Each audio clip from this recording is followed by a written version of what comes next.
Bem-vindos a mais um episódio do nosso podcast. Eu me chamo Kelly. Eu me chamo Giovana. E eu sou a Isa Nui. E esse é o Pode Estar Desalinhado. Pronto, gente. Essa aqui é a Isa. Vamos lá. Primeiramente, eu quero que você se apresente. A gente não sabe quem você é, não sabemos nada da sua carreira. Vamos lá. Quem que é a Isa Nui? Caí aqui de paraquedas, né? De fato, ela não me conhece, foi uma indicação, né? E 1001 percalços até finalmente eu estar aqui. Gostei que vocês acertaram, é Nui. Muita gente fala Nut, Nuit. É Nui, que significa noite. É um nome espiritual que eu recebi numa iniciação da mística andina. Mas meu nome mesmo é Isa. E eu sou taróloga, vai fazer 10 anos. E ensino há uns 8. Então, eu tenho a minha escola de tarô, eu ensino unicamente online, mas durante muito tempo eu ensinei presencialmente e atendi presencialmente. Eu trouxe aqui para a gente ilustrar o tarô que está comigo há mais tempo. Eu tenho outros decks, mas esse aqui é guerreiro. Uma toalhinha que eu ganhei de uma aluna e eu sou publicitária por formação, mas foi através do tarô que eu encontrei a minha vocação. E vocês querem que eu diga como é que eu decidi que eu queria ser taróloga? Sim, seria a próxima pergunta. Tudo começou quando eu estava sendo uma pessoa completamente sem rumo, perdida. Sabe quando você já percorreu muitas portas, tentei concurso público, embora publicitária, eu já não me identificava com essa área. Porque eu tenho uma... Eu sei, dói, machuca, mas tem um porquê. Eu era apaixonada pela área de comunicação, na verdade ainda sou. E eu continuo me comunicando, né? Só que quando eu tinha, exatamente no meu 3º semestre, eu adoeci gravemente. Desenvolvi um câncer de útero. E isso fez com que a minha vida virasse de ponta cabeça. Eu fiquei quase 3 anos até voltar à faculdade e conseguir terminar. Cheguei a fazer um semestre online e depois tranquei e acabei perdendo a minha matrícula, na verdade. Tive que fazer outro vestibular depois. O fato é que depois do câncer, alguma coisa em mim se transformou. Acho que ninguém passa por um câncer de uma forma incólume. Eu sinto que eu era uma Isa...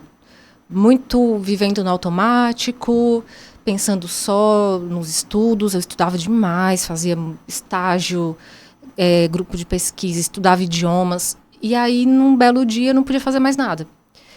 Essa história eu já contei em muitos lugares, mas já que vocês não me conhecem, vale a pena eu contar aqui. Eu fiquei com a minha barriga igual a de uma grávida de uns 8, 9 meses. Minha barriga ficou gigante. Mas você me pergunta, Isa, como assim? Do dia para a noite? Não, foi em 15 dias que cresceu. Todo dia eu acordava, a barriga estava maior. Minhas roupas pararam de caber. E aí eu fiquei, gente, eu tô engordando, o que está acontecendo? Comecei a usar a roupa da minha mãe. Aí eu parei de ir para a faculdade, porque minha mãe ficou preocupada, me levou para fazer uma consulta. Eu fiz um ultrassom e a médica disse, você precisa levar sua filha para fazer uma tomografia, que é algo mais profundo, que a gente vai ter mais exatidão. Nesse mesmo dia, fui para o hospital César Caus, cheguei lá para fazer a tomografia, todo mundo perguntando, já você vai ter neném, né? Eu, meu Deus, gente, não, assim, não, é impossível, só se for do Espírito Santo. E aí, quando eu finalmente, parecia cena de filme, quando eu deitei lá para fazer o exame, eu só vejo um monte de médico se juntando, conversando entre si, aí eles saem e falam assim... cadê a sua família? Aí eu falei, estão ali fora, na salinha de espera. Aí eles chamaram meus pais, eu falei, gente, será que esse é o protocolo padrão? Eles falaram, o caso da filha de vocês é extremamente grave. A gente tem que fazer a biópsia, mas tudo indica que é um tumor maligno, porque a gente nunca viu nessa proporção. E naquele mesmo dia, eu já agendei minha cirurgia, que ia ser em 15 dias. Só que eu fui ficando tão mal, eu não aguentava mais o peso da minha barriga, que acabei fazendo em 1 semana. Pra você ter uma ideia, eles remarcaram lá, uma outra paciente me colocaram. E aí eu fiz a cirurgia, entrei com a barriga gigantesca, saí com a barriga reduzida, com a informação de que eles tiraram mais de 5 litros de líquido acítico, que é um líquido que o corpo vai produzindo para se proteger de um organismo estranho. E eles falaram, olha, a gente tirou todos os restos microscópicos, a gente fez tudo que a gente podia. Vai ser feita a biópsia, mas se realmente for positivo para o câncer, você vai ter que fazer quimioterapia para a gente garantir que não sobre nenhum resquício. Assim foi feita, a biópsia confirmou, era um teratoma maligno, e aí começou a minha saga em busca da minha cura. Eu era uma pessoa que tinha fé. Eu sou espírita desde os 16 anos, então aí já são 21 anos sendo espírita. Mas eu estava vivendo uma fase da minha vida um pouco, como eu disse, no automático. E o câncer, ele meio que fez eu voltar a olhar para algo mais espiritual. Só que meu tratamento, embora tenha sido muito pesado, ele não funcionou.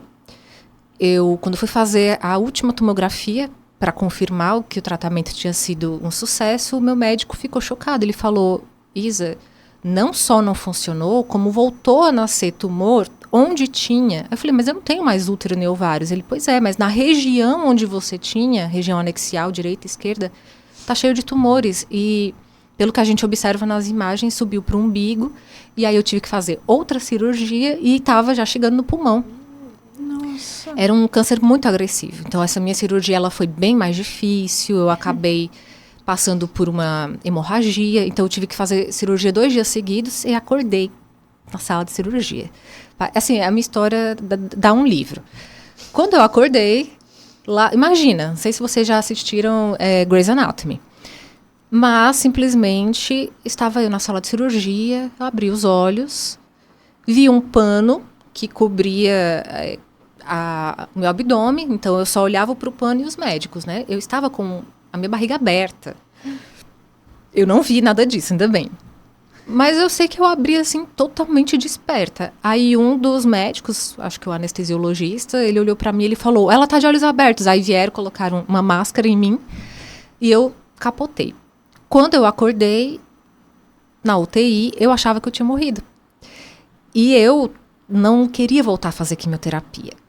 Então eu queria, de fato, ir de arrasto pra cima, né? Pra usar a linguagem jovem. E aí eu achei que eu tava, tipo, numa colônia espiritual. Só que tava muito incômodo. Tinha um caninho no meu nariz, outro na minha garganta. Eu tava morrendo de sede e sentindo uma coisa molhada e muito gelada. Eu descobri que eles colocaram um dreno que nunca fechava e ficava o tempo inteiro vazando e foi terrível. Eu fiquei mais de 15 dias na UTI.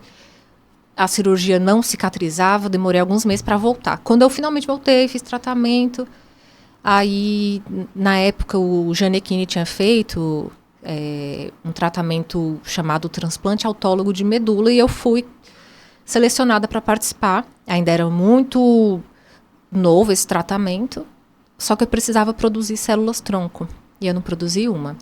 Aí o médico falou assim, você vai vir 3 vezes por dia no Hemossi durante 7 dias.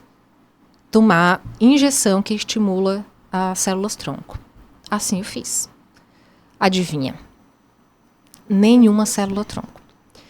Aí o meu médico falou assim, Isa, a gente já esgotou os tratamentos médicos. Eu ainda fiz mais 4 ciclos, eu ficava internada recebendo quimioterapia direto. E aí, vivo o SUS, fiz pelo Instituto do Câncer de Ceará. Quando eu finalmente cheguei à conclusão de que não tinha mais jeito, eu comecei a buscar tratamentos alternativos. E aí, alguma coisa em mim mudou. Porque eu confesso que eu tinha feito uma barganha com Deus. Às vésperas da minha última cirurgia, eu pensei assim, se eu ficar viva, eu preciso fazer algo de valor, algo que tenha uma certa importância. Mas, do contrário, né? Então eu não quero viver. Se for para viver uma vida só doente, eu não quero. Então, assim, Deus, por favor, me leve ou me deixe ficar com saúde. Então, dentro de mim, eu entendi que Deus falou, você vai ficar com saúde, mas cumpra a sua palavra. Só que, sabe aquela pessoa rebelde, né?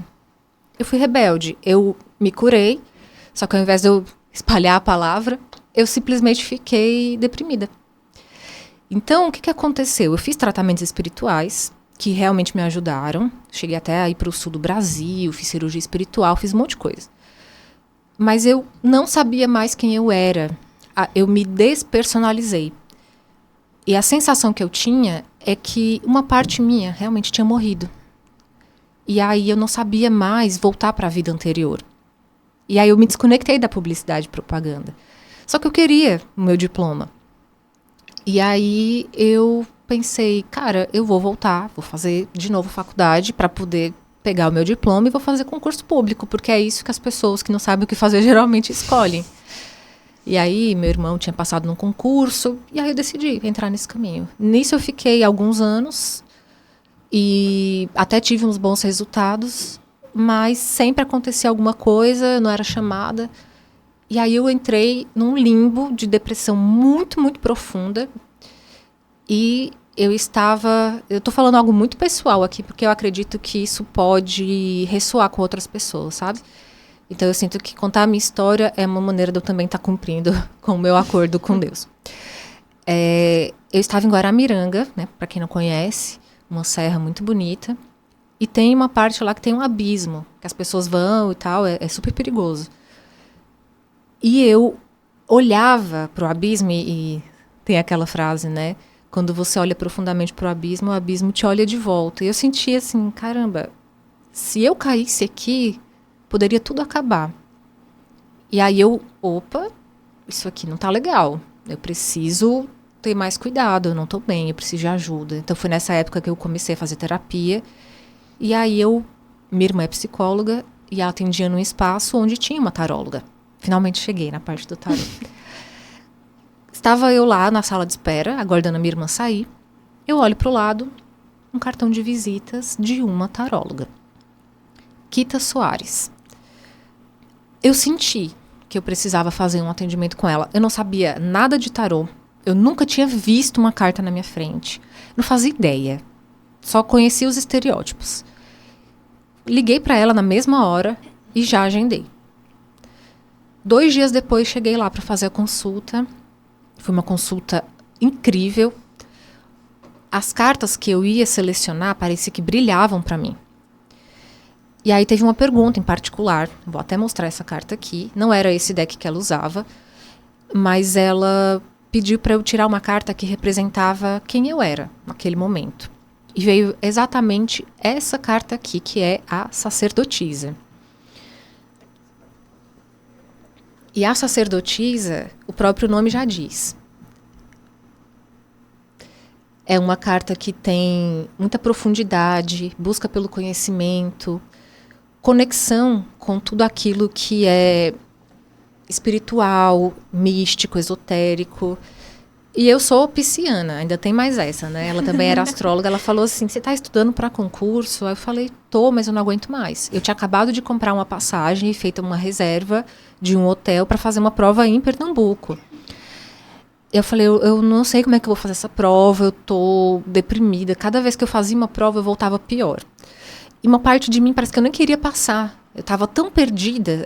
E aí eu sinto que a depressão, ela sempre foi para mim um indicativo de que a minha alma estava infeliz e eu precisava ir em busca de algo que me fizesse bem. E aí ela falou, nossa, mas você é a sacerdotisa, não faz o menor sentido o concurso. O seu caminho é o das águas, o seu caminho é de auxílio, é de levar luz para as pessoas.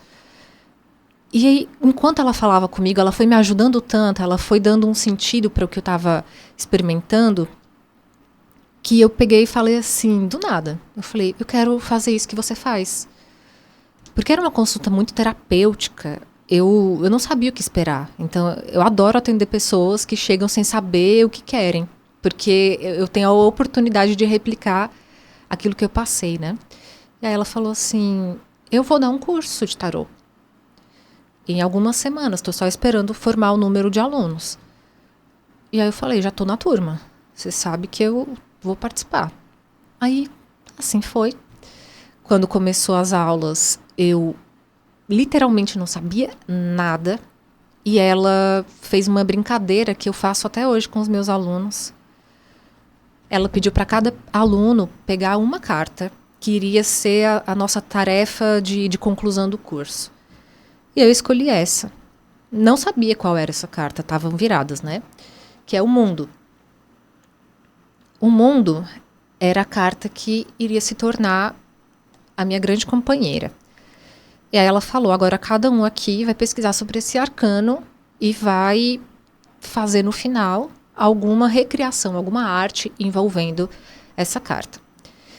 E aí eu descobri que essa é uma carta que fala sobre fins e recomeços. Ciclos que imediatamente quando terminam é porque a gente já está num patamar para ir além. É uma carta que fala de progresso e de iniciativa tomada pela própria pessoa. Porque no tarô a gente tem cartas que dizem que determinados eventos vão ocorrer, independente da pessoa escolher. Mas essa fala sobre a gente decidir mudar. Porque a gente sabe que se continuar onde estamos, vai em algum momento ficar muito ruim. E aí a gente vai para a energia do arcano morte. Que a mudança ela vai ter que acontecer, mesmo que seja doloroso. Você não vai mais suportar ficar onde você está. O mundo não. O mundo ainda permite que você faça uma mudança sem sofrimento. E aí naquele dia eu cheguei em casa, eu tinha muito medo da reação do meu pai, porque meu pai sempre dizia que eu tinha que fazer concurso, que eu tinha que seguir um caminho de estabilidade, porque ele era comerciante, então ele não queria que eu tivesse uma vida de autônoma. Mas eu sobrevivi a um câncer, então meio que eu tinha uma carta branca para fazer o que eu quisesse. Aí eu falei, pai, eu não tô feliz, eu vou começar um curso de tarô. E aí ele disse, minha filha. Aí eu assim, né? Ai, meu Deus. Vai brigar. Aí ele, eu só quero que você faça o que te faz feliz. Aí eu, sério, era tão simples assim, eu aqui sofrendo. E foi impressionante. Eu fui me identificando com o tarô de uma forma e eu acabei desenvolvendo uma relação com eles que eu não sabia, mas eu já estava criando o meu método. Porque para aprender o tarô, eu já tinha uma boa facilidade para decorar. Porque eu estudava para concurso, então eu aprendi, decorei muitas leis, muitos artigos. Então eu pensei, gente, vai ser muito mais fácil aprender tarô do que aprender legislação, né? Então, assim, que legal.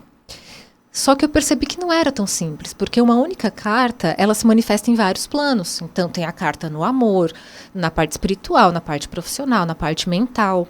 Dá para você ver futuro, dá para você ver passado, dá para você entender o seu momento presente.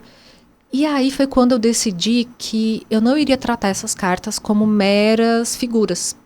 Eu decidi que eu iria tratar essas cartas como pessoas, como entidades. Fica fácil quando você tem realmente uma pessoa desenhada, né? Aqui é a imperatriz. Mas como é que você personifica a carta da lua? Como é que você personifica, por exemplo, a roda da fortuna, que não tem nenhuma pessoa, ou a torre? Eu decidi que eu iria dar um nome, uma característica física, como se eu fosse apresentar essa pessoa para alguém. E quando você conhece alguém, você não precisa decorar como é a pessoa. Você simplesmente sabe, né? Se a Giovana for falar da Kelly, vai dizer, a Kelly tem cabelo com ondas, cursa comigo publicidade, ela tem um humor mais refinado, ela gosta de tal matéria. Você não precisou decorar, você só precisou conhecer. Então, a minha estratégia foi, eu vou conhecer os arcanos. E quando eu ainda não tinha muito conhecimento, mesmo assim eu já comecei a atender. E aí entra um grande paradigma, porque as pessoas, eu tenho alunas assim, elas só querem atender quando elas estiverem sabendo tudo. E aí eu digo, mas eu sou sua professora, eu estou te dizendo, o que você sabe você já consegue ajudar. Porque a gente nunca vai parar de estudar com tarô. Eu estou há 10 anos estudando, estou sempre aprendendo. A gente tem que ficar revisando e pensando em outras formas. A minha maneira de trabalhar com tarô é trazer ganchos associativos. Então, já que eu vou conhecer, por exemplo, vamos falar do louco, que é uma carta mais conhecida. O louco, ele é o arcano sem número. Mas como é que eu posso saber sobre ele? Então eu vou procurar músicas que têm essa energia, eu vou procurar filmes, personalidades, poesia. Então eu criei uma categoria na minha escola que é cada arcano na sua expressão artística. Então eu trago filmes e personagens da cultura pop. Antes, eu já estou fazendo a minha segunda versão, eu trazia músicas e colocava para tocar. Hoje em dia eu não faço mais isso, eu coloco uma lista para os alunos irem lá e ouvirem cada uma. Então, por exemplo, quando eu estava assistindo aquele filme Sob o Sol da Toscana, vou dar aqui um spoiler, porque na verdade é bem no comecinho do filme. A personagem que se chama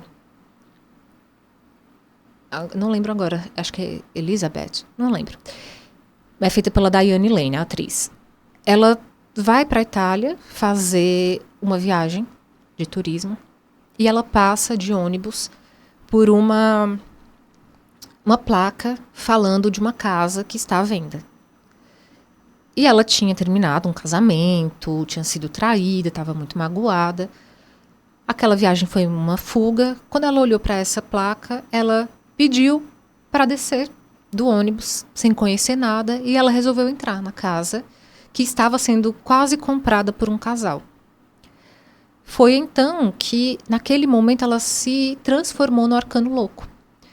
Porque o louco, ele não planeja, ele é impulsivo. Então, a partir do momento em que ela pede para descer, entra numa casa, ela viaja no desconhecido, o que é que ele está fazendo? Ele está à beira de um abismo. Qual é a característica e por que a gente chama ele de louco? Porque ele está sendo alertado. A sociedade, representada aqui pelo cachorro, diz assim, você está maluco? Você vai se jogar. Só que ele acredita que ele vai voar. A fé que ele tem é suficiente para fazer a realidade acontecer. É tanto que o conselho do louco é seja feliz. E a partir do momento em que ela entra na casa e ela consegue comprar, ela meio que se arrepende quase que instantaneamente, porque ela pensou, gente, essa casa vai precisar de reforma, eu não conheço ninguém aqui. Ela foi se dando conta da loucura que ela tinha feito. Mas a história se desenvolve assim. E é exatamente a jornada dos arcanos. A gente começa totalmente livres e cheios de possibilidades. Então ela podia fazer tudo ali. Só que cada etapa corresponde a uma casa. Eu digo que a gente vive um grande jogo, um grande tabuleiro da vida. E a expressão do nascimento é o louco. Em alguns decks ele vem desenhado como um bebê, porque ele tem todo o potencial dentro dele, ele pode ser tudo. E aí ele é sem número, porque ele pode ser o 22, logo depois do mundo, que é o 21, ou ele pode ser o 0. Mas ele é as duas coisas, né? Aqui nesse meu ele tá como 0. Esse meu deck aqui, só pra dizer que todo mundo quer comprar, eu já... Olha, deviam me patrocinar. Infelizmente, não sou patrocinada. Muitas pessoas já resolveram comprar esse deck só por causa de mim. Se chama The Magic of Tarot. Eu vou mostrar aqui que ele é baseado no tarô de Marselha. Tá em inglês. E aí você olha assim e pensa, nossa, mas como é que você aprendeu a entender o que é que significa, por exemplo, 9 bastões de madeira? Uma pessoa que não estudou tarô, ela vai perceber que isso é um código. Não tem como você olhar e saber 5 taças, né? 5 de copas. Se você não estudou, é decodificado. Então, o tarô, ele é um idioma, uma linguagem simbólica. E eu uso esse deck, gosto de decks assim, que são baseados no tarô de Marselha, porque a gente tem o de Smith-Waite, que traz lá as imagens dos arcanos menores, né, com as figuras do cotidiano, mas às vezes isso limita. Então, você aprendendo com um deck baseado no de Marselha, um tarô clássico, você está preparado para qualquer deck, inclusive para deck nenhum. Se alguém pegar assim, cortar 78 papeizinhos e escrever os números, você pode fazer a leitura igual. Você não precisa da imagem. A imagem, ela é algo que evoca, principalmente para quem a gente está atendendo. Depois que a gente conhece o arcano, a gente não precisa ficar olhando para a carta. Mas quando a gente esquece o que a carta significa, porque pode acontecer, a pessoa fica nervosa, vai atender alguém, tem um branco, ela olha para a carta e vai lembrando o que cada símbolo significa. Hoje a gente tem decks extremamente artísticos, temáticos, Game of Thrones, tarô dos orixás, tarô dos gatinhos, tem muitos, assim, dos gatos centenas. Tem bastante. Tem muitos. E eu, durante um tempo, eu era bem clássica, só queria esses, assim, mais parecidos com Marselha. Mas hoje eu entendo que eles também são formas de trazer para a modernidade algo super antigo, né? E o tarô, ele está contando uma história e você hoje está vivendo algum arcano. Mas você pode estar vivendo mais de um. Porque no amor você pode estar vivendo o eremita, não tá com ninguém, está mais voltada para si própria. Só que na carreira você pode estar vivendo o sol, você está a serviço, você está contribuindo com as pessoas, está levando conhecimento, está levando luz. Então, em cada momento a gente está vivendo uma fase. E os arcanos menores são a manifestação dos maiores. Aí eu digo que é como se fosse uma árvore. A árvore, ela está submetida às estações do ano. A árvore é o arcano maior. As estações são os arcanos menores.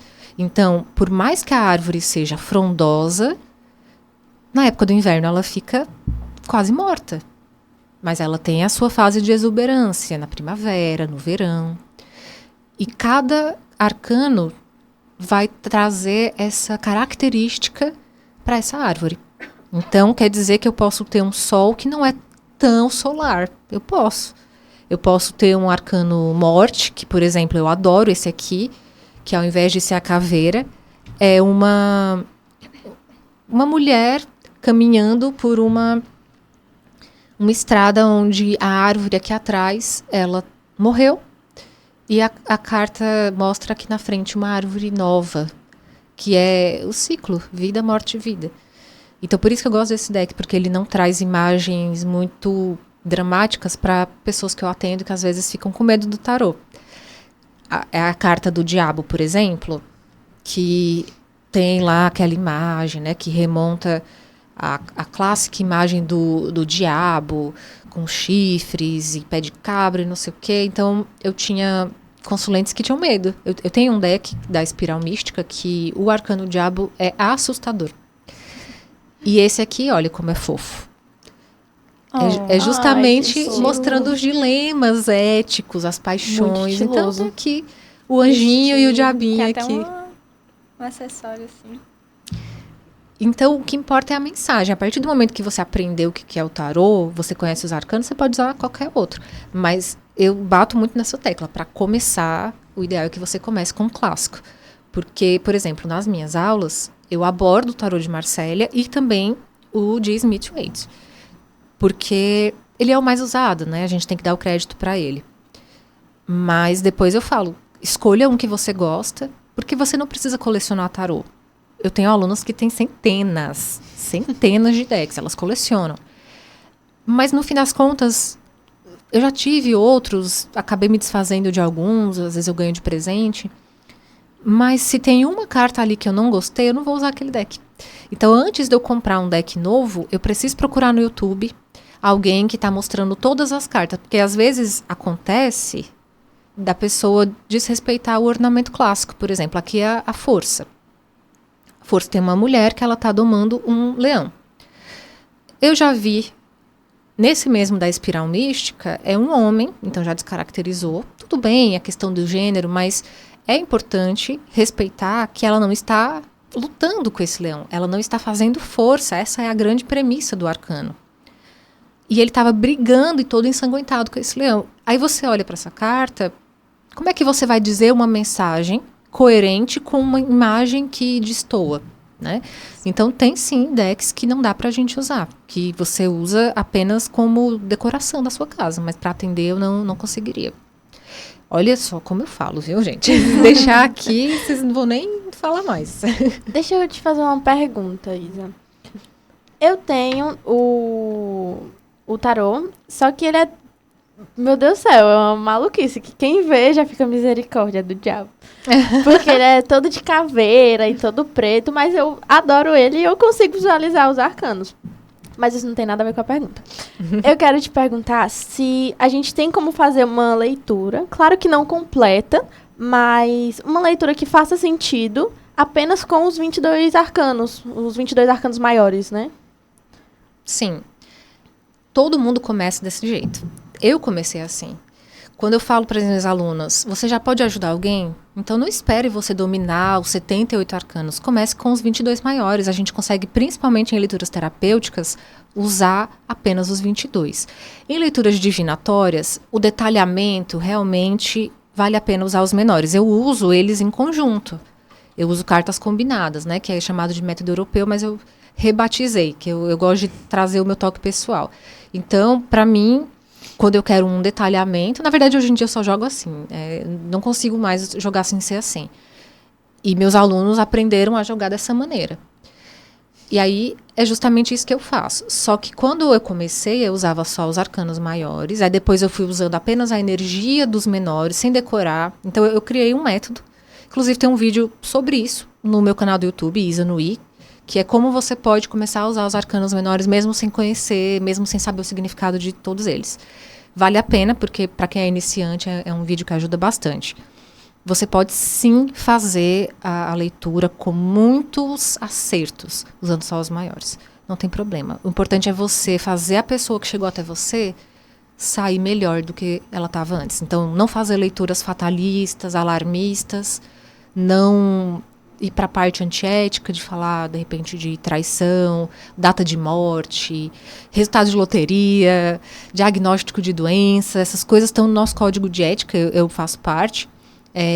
O conselho do tarô foi feito lá na Espanha e eu também disponibilizo no meu site, quem quiser baixar a versão do código de ética. Vale a pena ler.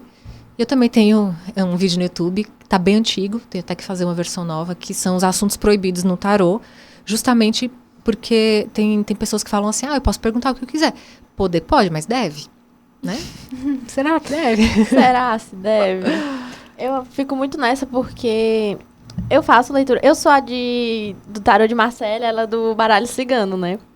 E aí, nessa parte do tarô de Marcélia, eu sempre faço, quando eu vou fazer alguma leitura, inclusive faço a leitura pra ela, aí eu vou e faço só com os 22 arcanos, mas eu fico tipo, cara, será?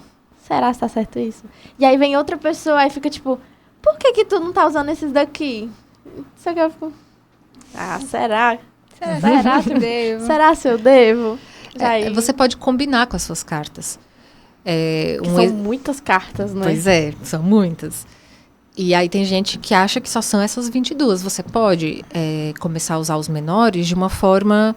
Tarô, olha, eu vou tirar arcanos menores apenas para levar em conta a área da vida daquele consulente que está sendo mais afetado. Então, se vier copas, você sabe que a área cuja resposta foi dada tem a ver com a parte emocional. Se vier espadas, tem a ver com a parte mental, ouros, material, e o naipe de paus, a parte espiritual ou energética. Essa é a maneira que você começa a usar os menores. Depois você vai aprender sobre os números e as cartas da corte.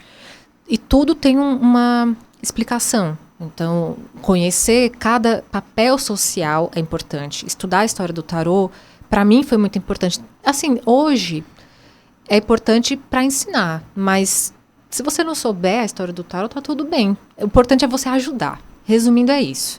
O tarô, ele é uma ferramenta de autoconhecimento, ele também é de adivinhação, ele é para a gente tomar decisões melhores, como você consultar a previsão do tempo. E aí, não é porque você sabe que vai chover que você precisa se molhar. Você pode levar um guarda-chuva, você pode não ir. Vamos com calma, né? Vamos com calma. Você pode pôr sabe, as pessoas, elas são muito... Aquelas que têm medo, que não gostam de tarô, elas falam, mas eu não acho certo ver o futuro, mas você vai receber mensagem de qualquer maneira. Você vai sonhar, vai ter um sinal, uma sincronicidade. O tarô é mais uma das formas que o inconsciente tem para se comunicar com a gente. Por que não? Se é desenhado, a gente quer tanto um sinal, né? Poxa, Deus, eu preciso de letras garrafais, preciso que você desenhe para mim. Tá aqui, ele desenhou já. Então, é só saber ler esse idioma, né? É isso que eu considero.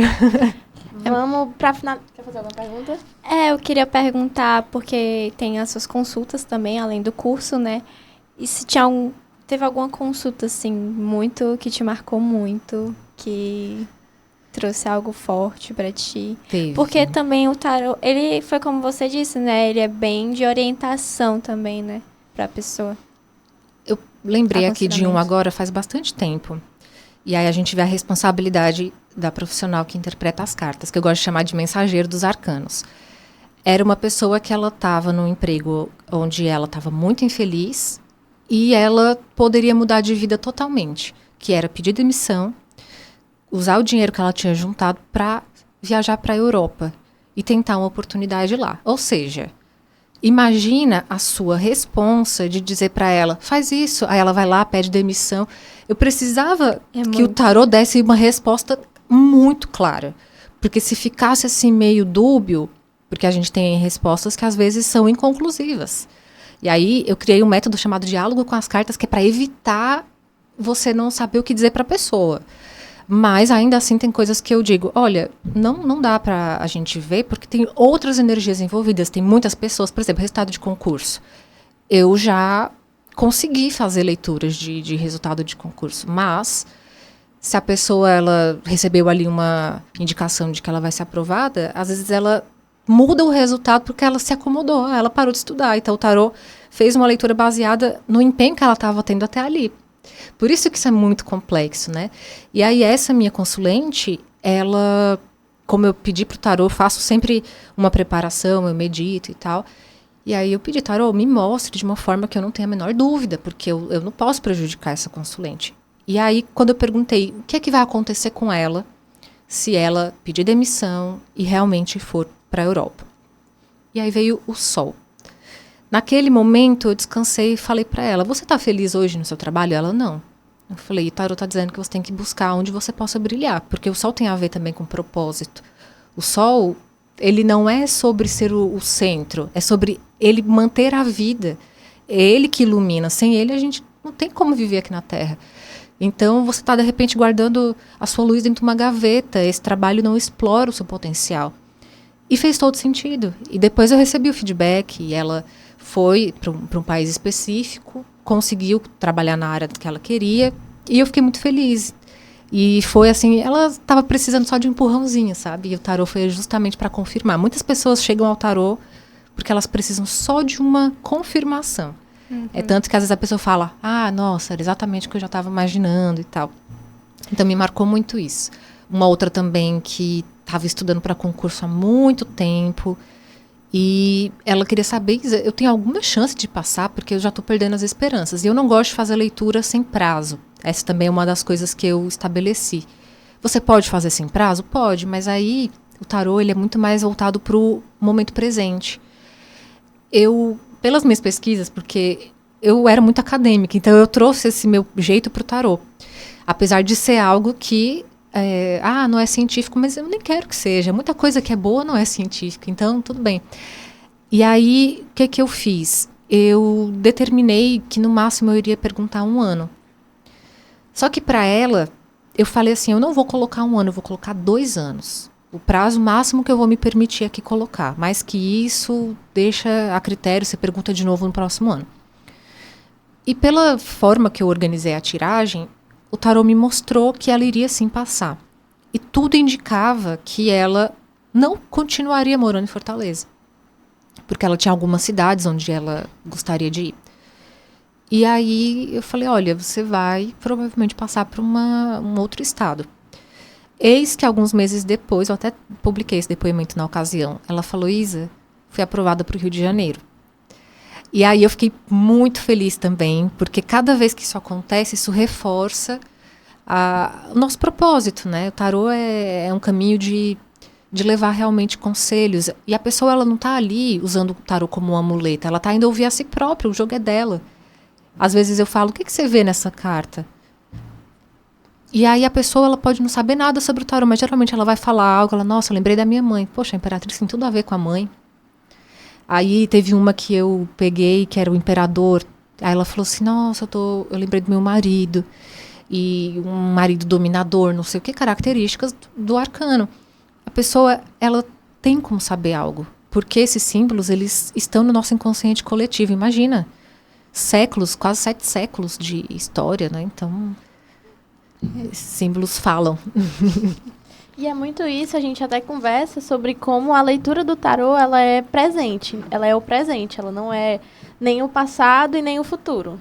Você tem que focar no presente, porque como você a qualquer momento ele pode mudar.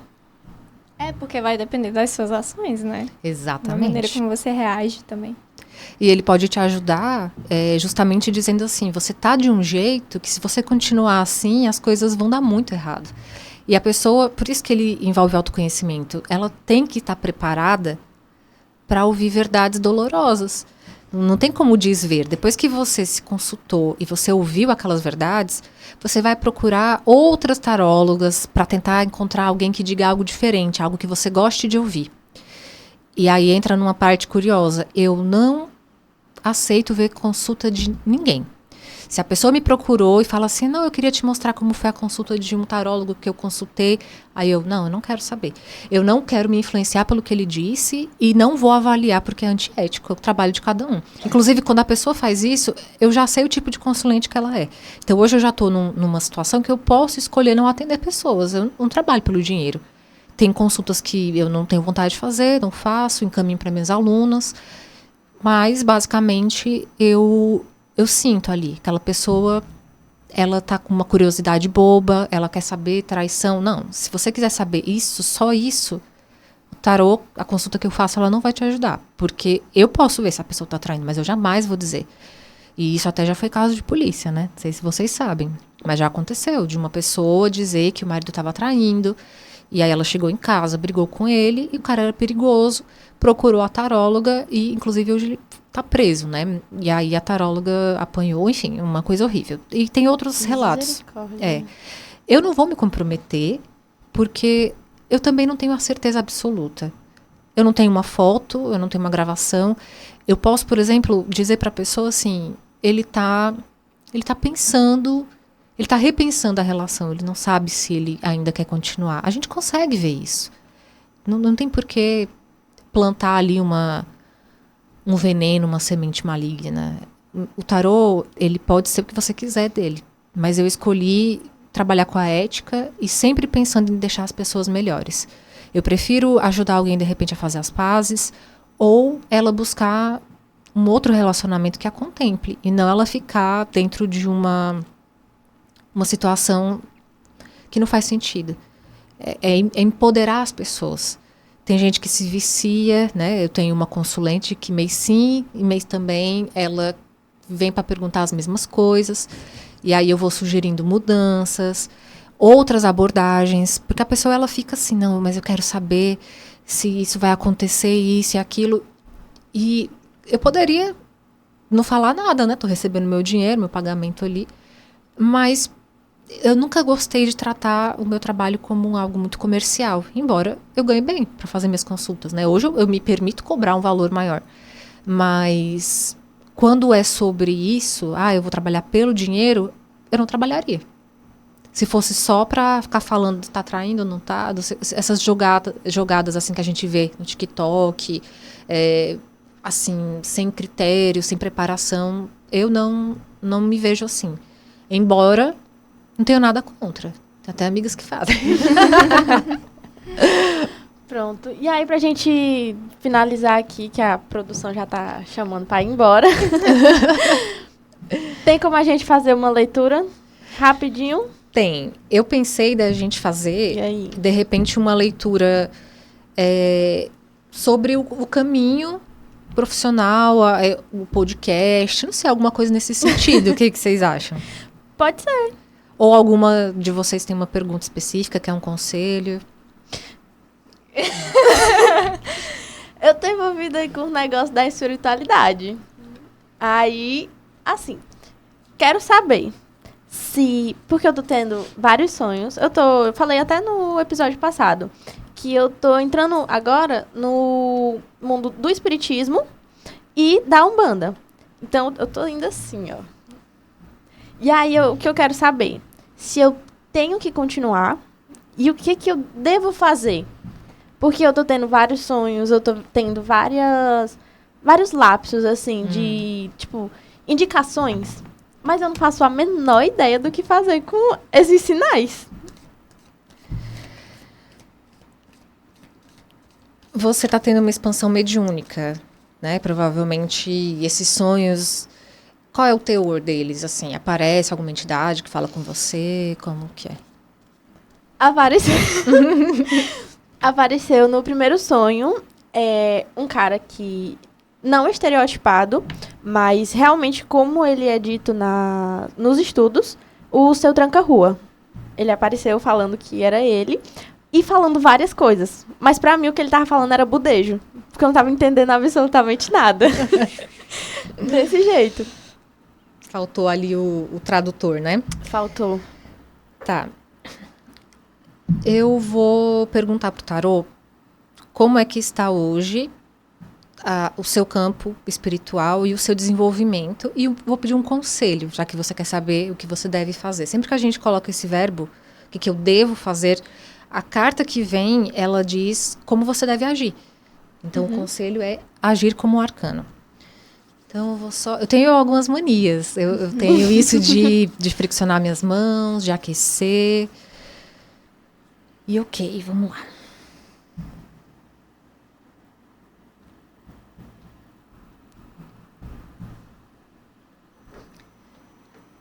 Você vai conseguir pegar? Não consigo.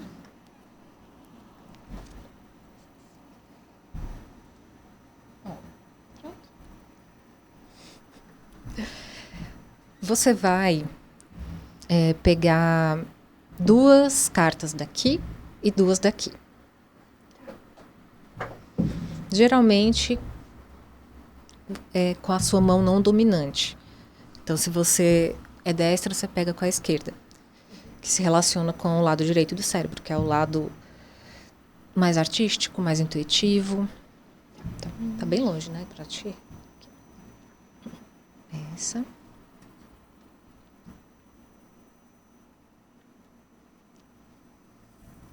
E 2 dessas. Uhum.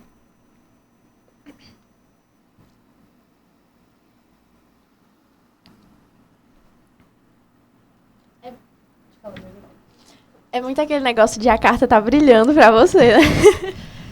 Ela é a carta que vai ser escolhida. Você sabe que tem que ser ela, né? Uhum. Olha. Que jogo bonito. A gente tem aqui...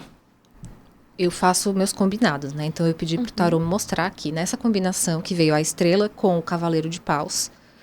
Eu pedi pro tarô dizer como é que tá hoje o seu desenvolvimento espiritual. Tá excelente. A estrela é um arcano muito auspicioso para a parte da espiritualidade. Porque ela fala sobre simplicidade. E o seu desenvolvimento, ele tende a ser muito natural. Você vai se nutrir estando justamente perto de onde você sente a natureza. Seja perto de água, na praia, num parque. Em momentos de contemplação. Ao mesmo tempo, você tem que dar muita atenção para a sua intuição. A gente tem aqui um militar, né? Os cavaleiros do tarô dentro da corte, eles são militares. E esse é um militar muito preparado, porque além dele ter estratégia, ele também tem a parte oculta, que é aquilo que ele recebe meio que... É quase que uma trapaça, só que no fundo ele tem merecimento. Então você provavelmente vai ter acesso a algumas coisas que vão te ajudar a chegar no seu objetivo. Como assim? Talvez, imagina que você é esse cavaleiro e você está indo para uma batalha. Você vai ter acesso a um mapa que vai te levar e vai conseguir fazer uma armadilha para pegar o inimigo. Enquanto os outros vão seguir o caminho padrão. Então você provavelmente vai ter atalhos. E quem é que deixou aquele mapa? É essa ajuda que o tarô está dizendo que você vai receber. E a sua intuição, ela vai te dizer assim, essa pessoa, ela parece confiável, mas ela não é. Não sei por quê, você não vai encontrar. Assim como vai ter a outra situação, da pessoa parecer que não é confiável, mas você fala assim, Pode ser que seja. gente, eu não sei, eu não acho que ela é tão ruim assim, eu vou dar uma chance. Então, tudo isso é você dando ouvidos a um sentido que todo mundo tem, esse sexto sentido. E aí você vai desenvolvê-lo, entrando em contato com a natureza, principalmente. Simplicidade. Não se apegue a, vou falar aqui entre aspas, acessórios. Não é como se você precisasse de uma ritualística muito elaborada. Porque para você já é inato, você já tem. Olha só, ela é a primeira carta que aparece sem roupa no tarô. Isso significa que ela não precisa de um monte de ornamentos. Ela é. Então, você pode ter intuições em qualquer lugar, dentro da sala de aula, no ônibus. Não precisa você estar num lugar específico. Não pense que o seu poder está vinculado a uma pedra, um cristal, qualquer coisa. A simplicidade também tem a ver com isso. E aí, o conselho, a gente tem aqui Justiça e Rei de Ouros. Primeiramente, eu quero dizer que... As cartas combinando. Combinam, super. A Justiça é uma carta kármica. São 5 cartas kármicas, arcanos maiores no tarô. Justiça, Roda da Fortuna, Temperança, Torre e Julgamento. E a justiça, ela abre o rol de cartas kármicas falando sobre você não se desviar. Nunca fiz uma consulta assim, sendo filmada. Geralmente eu falaria isso em particular, mas já que você perguntou... Não, tudo bem, pode. Quando a justiça aparece, principalmente para uma leitura voltada ao espiritual, isso está muito relacionado com algo que você vai desenvolver nesse sentido. Nem que não seja para o público, mas algo que você tem que fazer primeiramente por você. Mas a justiça está muito relacionada a entregar algo para a sociedade. E esse rei, primeiramente, Ouros fala sobre tudo que você pode tocar, tudo que você pode materializar. Então, talvez você consiga desenvolver algo que seja palpável, algo que as pessoas recebam de você. Não sei se você tem algum artesanato, algum tipo de coisa que você faça e que seja simbólico para a pessoa sentir que aquilo é especial, que aquilo traz uma simbologia positiva. Mas, além de tudo isso, o conselho é que você tenha muito cuidado, porque a justiça ela é assim. Quando ela aparece, você corre o risco de se perder. Porque você vai ter muitas alternativas, muitos lugares, muitas pessoas, muitas opiniões. Então, onde é que você vai buscar essa base firme para você não se deixar levar? Principalmente, você tem que observar os ambientes, observar a conduta das pessoas. Não duvide daquilo que você vê. Por exemplo, você chegou num lugar e parece perfeito. Um lugar que tem ali aquele templo, as giras de Umbanda. Mas você começa a sentir que tem algo estranho. Ou um comportamento, uma fala, e você não entendeu por quê. Ou parece que tem uma pessoa que está fingindo que está mediunizada, mas não está. Alguma coisa do tipo. Observe. Não coloque para sombra. O que é colocar para sombra? É empurrar para debaixo do tapete, fingir que não está vendo. Não se faça de desentendida. Fingir que não vi. Porque essas coisas, elas são importantes. Quanto mais você ficar num lugar que ele está contaminado, mais você vai também contaminar a sua própria energia. Então, procure estar em lugares onde você enxerga a ética. Falou de justiça, falou de ética.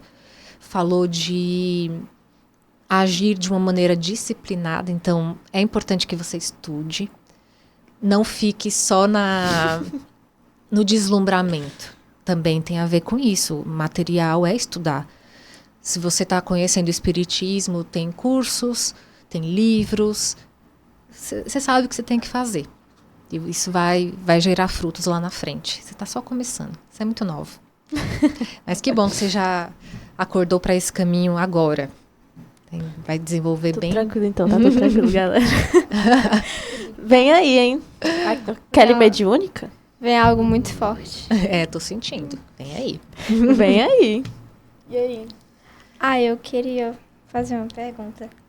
É porque, assim, eu tenho um... Assim, eu ia perguntar sobre amuros, mas eu acho que é muito genérico isso, né? Mas Dá pra fazer. eu tenho um receio.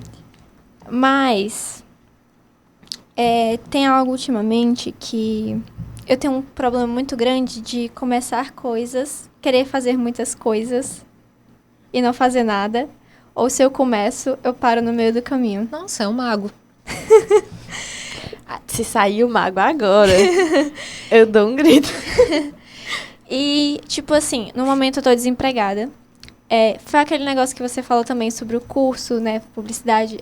Às vezes eu não me sinto encaixada direito no curso. Eu já falei muitas vezes com a Kelly, com as minhas outras amigas, com as nossas outras amigas, mas dentro da publicidade eu vejo muita coisa relacionada que me interessa mais, que volta pro cinema. E aí Audiovisual. Audiovisual, muito disso. E eu até tento. E eu também tenho muito interesse voltado para a área de museus e espaços culturais, porque eu também já trabalhei bastante nessa área, né? Só que ultimamente eu ando tentando vagas para vários museus e eu também não tô passando de jeito nenhum nessas vagas. E eu, como eu tô desempregada, eu trabalhei na Pinacoteca até uns meses atrás. E aí, no momento eu tô desempregada, eu iniciei uma lojinha para começar a vender miçangas e bijus. Inclusive, eu que fiz esse colar. Que linda. Obrigada. E eu, às vezes, assim, muita gente fala, ai, tá bonito, tu tá fazendo legal e tal. Só que eu fico pensando, será que as pessoas vão realmente gostar? Será que vão querer comprar mesmo? Ah, e se eu parar? Porque enquanto eu faço, eu fico pensando, eu realmente devia estar fazendo isso aqui? As pessoas querem mesmo que eu Mas você já tem venda. conseguido vender? Eu já tenho 3 encomendas. Mas eu já tenho 3 encomendas. Só que eu fico muito nisso de... Eu fico muito presa nesse pensamento de que eu não vou conseguir, sabe? Tenho muito esse... Aí eu queria poder... Um norte, assim, sobre o que posso fazer ou melhorar. Nossa, é muito fofa. Obrigada.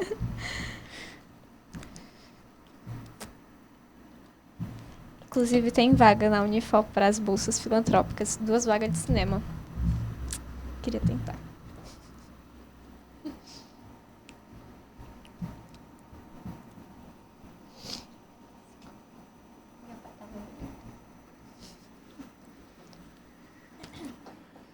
Eu nem te disse o que eu vou perguntar, né? Mas eu pedi pro tarô trazer uma mensagem espiritual sobre o seu momento. Certo. E aí você vai pegar uma carta daqui e uma daqui. Pode puxar a toalhinha. Só um? Uma daqui e uma daqui. É. Pode puxar.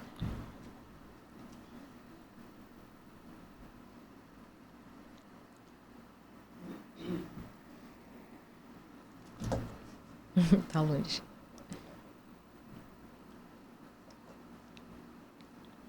Muito bem.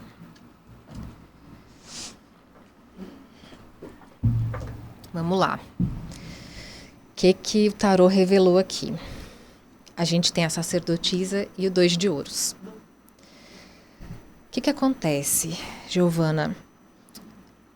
A sacerdotisa, ela representa, junto com o 2 de ouros, uma fase de pausa na vida, uma fase de espera, um período em que as suas viagens, elas são muito mais para dentro de você do que para fora.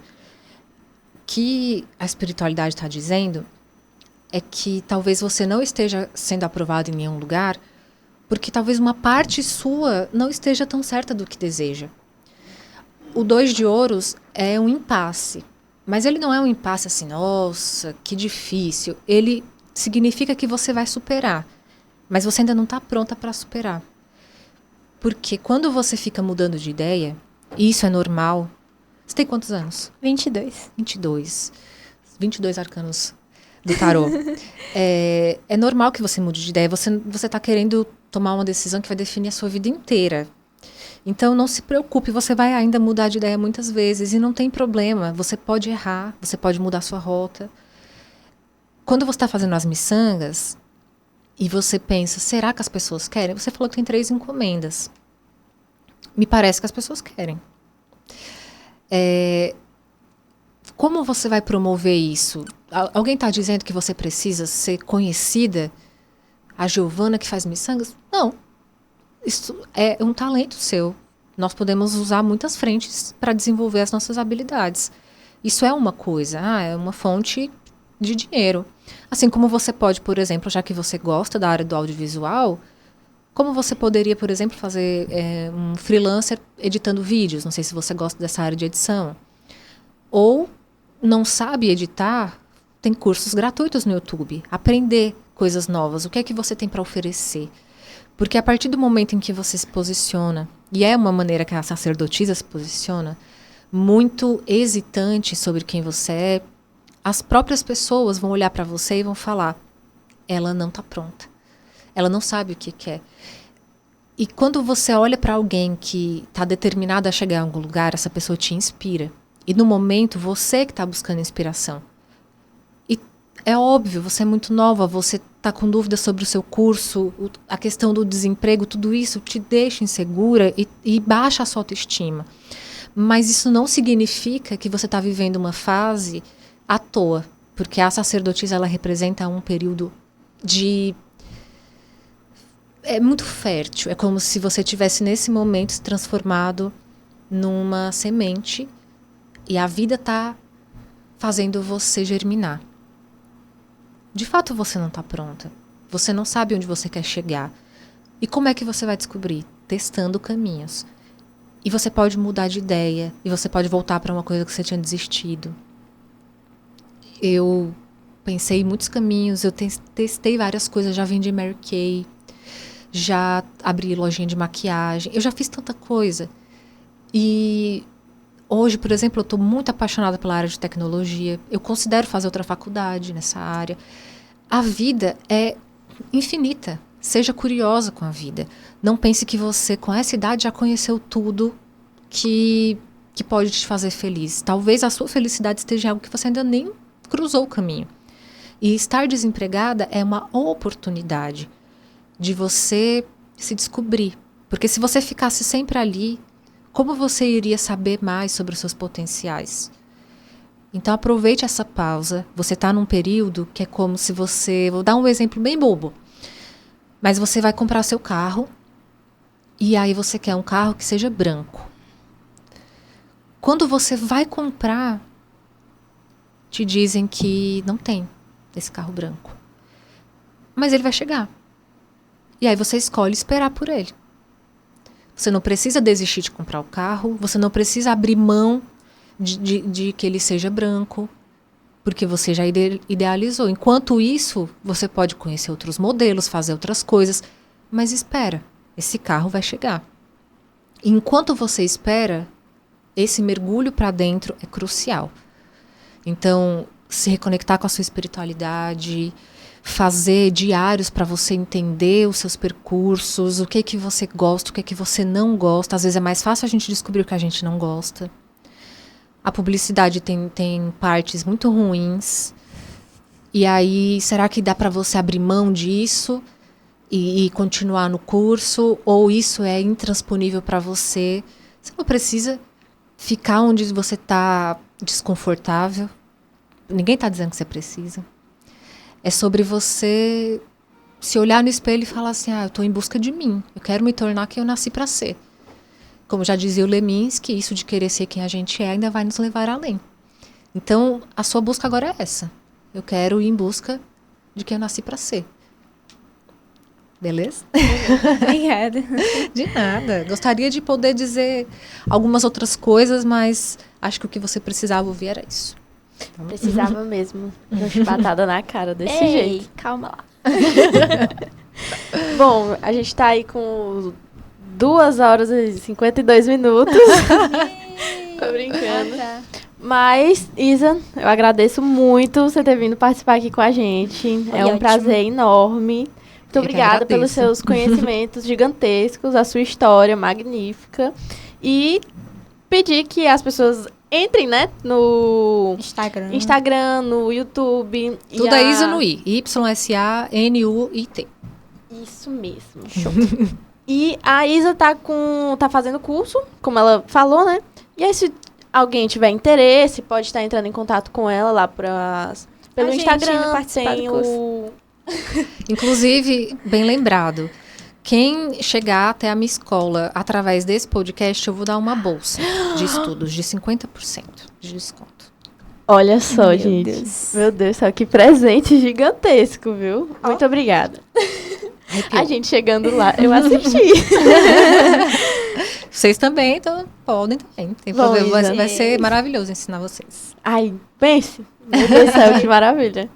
É isso, a gente agradece muito, tá? Muito obrigada, foi ótimo. Eu amei. Vocês estão demarcando uma nova fase na minha carreira em que eu vou me mostrar mais pro mundo, que eu tava muito na caverninha. Então eu agradeço o convite. Que bom que eu vim. Adorei. Muito bom ter desacanhado a Isa no Rio. E bom, se a gente for fazer mais... Estaremos chamando, tá? Estar chamando. Estarei aqui. Bom, eu sou a Kelly. Eu sou a Giovana. E eu sou a Isa.